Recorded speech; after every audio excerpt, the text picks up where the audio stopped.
Marlène et Jean-Claude sommes très heureux de te présenter une émission très spéciale afin de comprendre les faits d'actualité. Merci pour ta fidélité. Merci de mettre en pratique la parole que nous lisons, étudions. Aujourd'hui, nous verrons, dans le cadre de le thème général du suicide, le thème du jour est conséquences. Nous avons deux références bibliques. La première se trouve dans le livre de 1 Samuel chapitre 15, les versets 10 et 11. 1 Samuel 15, versets 10 et 11. Et la deuxième, c'est Romains 6, verset 23. 1 Samuel 15, versets 10 et 11 et Romains 6, verset 23. Avant d'aborder notre sujet, recherchons la présence de Dieu. Notre Seigneur, notre Dieu, cet esprit, nous venons vers toi. Nous venons vers toi parce que tu es extraordinaire. Tu nous conduis dans toute la vérité.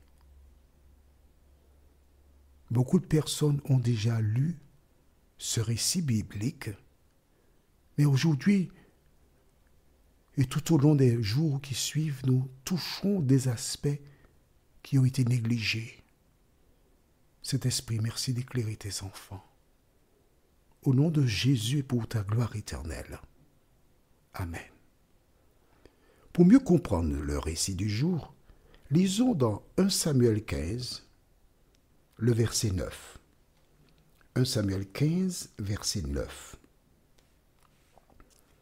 Mais Saül et le peuple épargnèrent Agag, donc le roi d'Amalek, ainsi que les meilleures brebis, les meilleurs bœufs, les meilleures bêtes de la seconde portée, les agneaux et tout ce qu'il y avait de bon. Ils ne voulurent pas le vouer à la destruction. En revanche, ils exterminèrent tout ce qui était sans valeur et chétif. D'accord. Tout ce qui n'a pas de valeur. Donc, écoute, Dieu a dit ça, mais nous allons décider. La parole de Dieu, c'est la parole de Dieu, mais nous, on va décider. Ce qui est chétif, ce qui n'a pas de valeur, on va aller passer au fil de l'épée.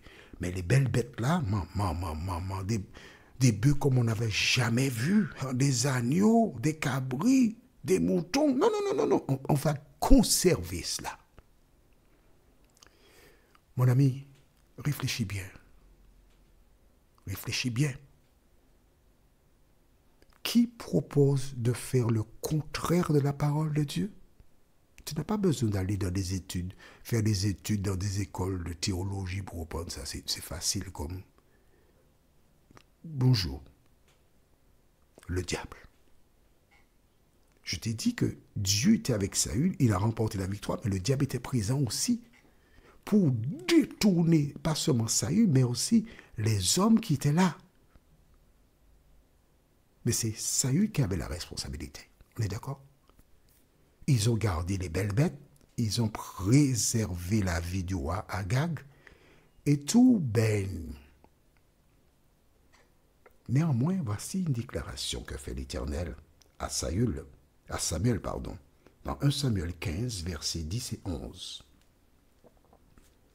L'Éternel adressa la parole à Samuel. Je regrette d'avoir établi Saül pour roi, car il se détourne de moi et n'accomplit pas mes paroles. Samuel fut irrité et il cria à l'Éternel toute la nuit. On s'arrête ici. C'est vrai que c'est écrit dans la Bible, je regrette. Mais est-ce que Dieu regrette vraiment? Pas du tout. L'auteur, donc, Moïse, a écrit regrette. Mais rappelle-toi que Dieu est omniscient. C'est-à-dire, il connaît tout du début jusqu'à la fin. Rien n'est nouveau pour lui. Il sait déjà ce qui arrivera. Au lieu de regret, on pourrait écrire « Je déplore l'attitude de Saül ». Mais Dieu savait que Saül agirait ainsi. Pourquoi? Parce qu'il a donné le libre arbitre. Il savait qu'Ève et Adam mangeraient du fruit et il leur a donné le libre arbitre. On est d'accord? Il le savait. Et que dit-il? Il se détourne de quoi? Relisons ça, parce qu'il faut que tu retiennes ça bien. Il se détourne de moi. Ah, toutes les fois que tu désobéis, tu te détournes de qui? De l'Éternel. Pour te tourner vers qui? Vers le diable. Avais-tu perçu ça ici? Où se trouve ton cœur? Lorsque tu lis la Bible et tu découvres certaines vérités depuis quelque temps, puisque il y a un moment que tu es là, que fais-tu de la vérité que tu reçois, que tu comprends? Est-ce que tu l'acceptes dans ta vie? La mets-tu en pratique ou bien tu dis passe, comme les personnes qui sont boudées au domino, passe, je ne prends pas, je ne veux pas, je laisse pour un autre. Il se détourne de moi. Ça, c'est la première chose qui se passe lorsque tu désobéis. Et ensuite, il n'accomplit pas mes paroles.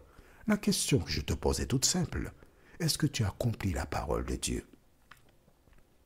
Si tu ne le fais pas, tu fais exactement comme Saül. Attention. Qu'est-ce qui arrivera à Saül? Ou encore, qu'est-ce qui t'arrivera? Quelle est l'attitude de Samuel? Le même verset déclare: lorsque Samuel entend cela, il fut irrité, en colère, parce qu'il sait les conséquences. Et il cria à l'Éternel toute la nuit. Il a pleuré, il a crié à l'Éternel, demandant à Dieu quoi? Grâce pour Saül, Seigneur, grâce. Parce qu'il sait que lorsque Dieu a tenu ce propos, c'est terminé pour Saül. C'est fini. Il n'y a plus d'espérance. Toi qui m'écoutes, quand un membre de ta famille, un membre de ta communauté s'est détourné de l'Éternel, que fais-tu? Fais-tu partie des personnes qui se réjouissent? Ah, je savais ça, c'est une mauvaise personne qui est là. Ah, il est temps qu'on enlève ces personnes-là de notre communauté parce qu'elles amènent la malédiction sur la communauté. Parce que nous sommes purs. Samuel est en train de te dire, quand une personne s'est éloignée de Dieu, quand une personne a fait ce qui est contraire à la parole de Dieu, tout ce que tu dois faire, c'est de prier pour elle. Demander à Dieu une grâce de préserver cette personne, de l'aider à ouvrir ses yeux et de revenir à l'Éternel. Est-ce que tu fais comme Samuel? N'essaie pas de me dire oui, non. Ce n'est pas avec moi que tu as fait avec Dieu. Quand il reviendra,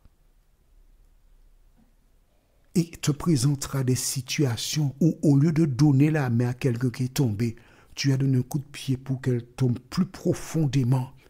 Tu as fermé la porte. Tu t'es moqué d'elle.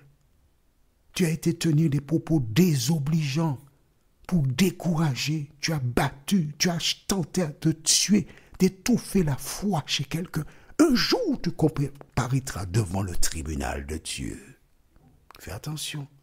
Alors, tandis que tu en vis, entre en toi-même, reconnais tes erreurs, va demander pardon à ces personnes, prie pour elles. Mais la conséquence pour Saül est-elle nouvelle? Rappelle-toi, et nous lisons dans le livre de Romains 6, verset 23. Car le salaire du péché, c'est la mort. Mais le don gratuit de Dieu, c'est la vie éternelle en Jésus-Christ. La question que je te pose est la suivante. Y a-t-il une différence entre Ève et Adam dans leur choix et celle de Saül dans son choix? N'est-ce pas la même chose? N'est-ce pas le même diable qui a tenté Ève et Adam, qui est venu tenter Saül? N'est-ce pas le même diable qui te tente toi? Dis-moi, le même, oui. Il a des années d'expérience encore, donc il est encore plus fort aujourd'hui. Mais l'ange de l'Éternel campe autour de ceux qui craignent Dieu et il les arrache du danger. Qui que tu sois, tu es en vie, remercie le Seigneur et profite de l'occasion pour faire la paix avec lui. Profite de l'occasion pour reconnaître tes erreurs. Profite de l'occasion pour dire, Seigneur, oui, j'ai péché, j'ai fait ce qui est mal. Je te prie de me pardonner. Alors que les chiens, je dis bien, les chiens seront toujours là, cherchant à te dévorer. Attends, une fois j'ai dit les chiens, je me dis, ah non, c'est pas gentil, il ne faut pas dire que ce sont des chiens. Tu plaisantes? Va lire dans le livre d'Apocalypse et tu verras. La Bible déclare, Dieu dit dehors les chiens. C'est écrit dans la Bible, oui.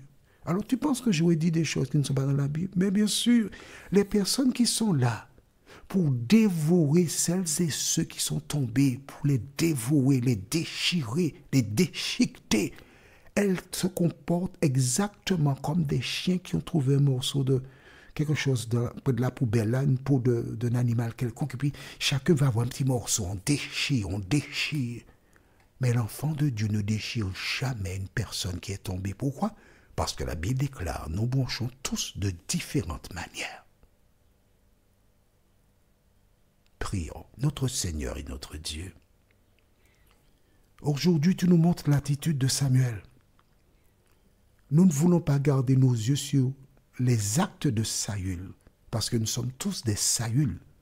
Mais nous voulons retenir Samuel, qui en entendant la sentence, a pleuré, a gémi, a prié pour essayer de sauver Saül le coupable. De nous aider, ô Dieu, à avoir la même attitude envers toutes celles et ceux qui sont tombés.